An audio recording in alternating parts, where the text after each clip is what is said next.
memories you gave made of this. Yeah, I was here in 56. See, I was about 24 years old. In 56? One girl, one boy, some grief, some joy, memories are made of this. It first appeared on the horizon right about over there. People on the bridge screeched their cars to a halt and ran and stood at this very railing. Well, that was the height of the Cold War. The aircraft remained afloat for an estimated 10 to 15 minutes. My friend. Right here is where it went down. The Monongahela River is guarding a secret, one it's kept for nearly half a century. Is there really a B-25 bomber lying below the muddy waters of the Mon? The United States Air Force says yes. The plane was never recovered, but folks around here aren't so sure. That plane disappeared that same night. When you have the ability to pull up the Titanic and things like that, boy, in the Monongahela River, you can't find it. The government come and got it out. Did the government recover the plane in the dead of night? Believe the rumors and you'll believe the plane carried bomb components, nerve gas containers, even Las Vegas showgirls. The wildest ones are dealing with mafia money, UFO bodies, and things like that. To understand the conspiracy theories, you should know the facts. Then you'll understand why they led to so much fiction. You'll also need to know some of the key players. The official side is that on January 31st, 1956, a bomber, B-25 bomber, ran out of power due to gas deficiencies. Ray Duquesne is a native Northsider who knows plenty about the B-25. He's also an independent filmmaker hoping to make a movie about the crash. And right out in this area... The late Bob Johns was a commercial pilot from Natrona Heights. He spent decades researching the mystery. But something strange happened in Pittsburgh in 1956. Johns went to his grave still believing in a government cover-up. Where it went down at is the wide part of the river right down in here. Ed Farner's from the south side. He actually witnessed the final plunge. The B-25's pilot, Major William Dotson, lives in Washington State. He's the only crew member still living, so we called him. Dotson told us he said all he had to say years ago. Dotson was on a routine flight from Nellis Air Force Base near Las Vegas to Olmsted Air Force Base near Harrisburg.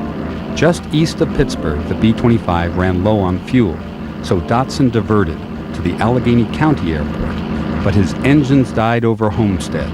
His only option was to ditch in the Monongahela. The bomber silently glided over the Homestead high-level bridge, skimmed the river surface, and splashed down. As the survivors came out of the cockpit and stood helplessly on top of the floating wreckage. The bomber floated downstream toward Pittsburgh, under the Glenwood Bridge, and right past Ed Farner. He and a buddy were at a riverside junkyard in Hayes. Ed was 24 at the time. This used to be Sunset Auto Records up here. And we're taking a fender off a 36 Ford up here at the lower end of the junkyard up here. We heard these signs. These fellows were on a wing of a plane, on the left wing of the plane, as the plane was, the current was taking the plane down a river here, and these fellows were on the wing of the plane just waving and hollering at us, you know, to get attraction, you know. What were they saying? They were just hollering, you know. Just trying waving, to get somebody's attention. How many people did you see on the wing of the plane? There was either 4 or 5 people on the wing of that plane, and they had like gray uniforms on, like pilot uniforms on. Did they look worried or frightened? No, they did not at all. No, they were just going down with the current and just waving and hollering, you know. The B-25 had drifted with the current for about 15 minutes. Come right down the middle of that river, just as flat as could be, all the way down this way. And it went all the way down here to the wide part of the river, right here. Right to center, and that's where it went down, right there. One man swam to shore. Riverboats picked up 3. 2 men drowned. That accounts for the 6-man crew. But From the official accounts, the police records of the rescues that took place in the river, you have 7 people in uniform being pulled out of the river. 6 men or 7? Was the mystery person an unauthorized passenger?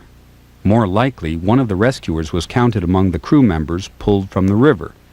Another explanation for the 7th man theory. The original flight manifest did list 7, but one man got off in Detroit hours before the ill-fated plane approached Pittsburgh. At a bar, you hear so many rumors and so many talks. And Joe Chiodo has heard them all. I've heard that the plane was carrying a secret bomb.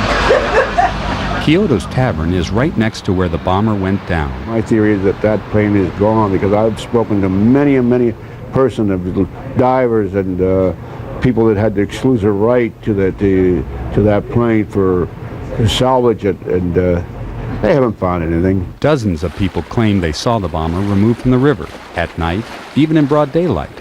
But what they may have seen was this: a twin-engine DC-3 that ran out of fuel near McKeesport in 1954. In fact, several planes crashed in the Mon during the 50s, which, over time, may have clouded memories. Here at the History Center archives, researchers are poring over boxes of information related to the B-25 crash. There are newspaper articles, photographs, maps. We even have letters from eyewitnesses. But one of the most interesting pieces in the collection is the official Air Force report. It's still a classified document, and as you can see, there's plenty the Air Force doesn't want us to know. That the aircraft was sinking, blacked out. The crew and passengers to remove their shoes and to swim to a log, blacked out. Floating nearby. So why, after all these years, is the Air Force keeping quiet? We asked and got this letter. In short, Air Force investigators promised the B-25 crew members confidentiality in exchange for complete disclosure. If they break their word on this case, old as it is, witnesses in future crashes might be less willing to talk.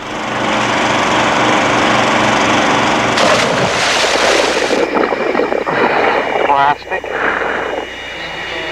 Okay, if it's plastic, chances are it's not. Now, 45 years later, the investigation continues. Hold on just a second, let Bob take a look.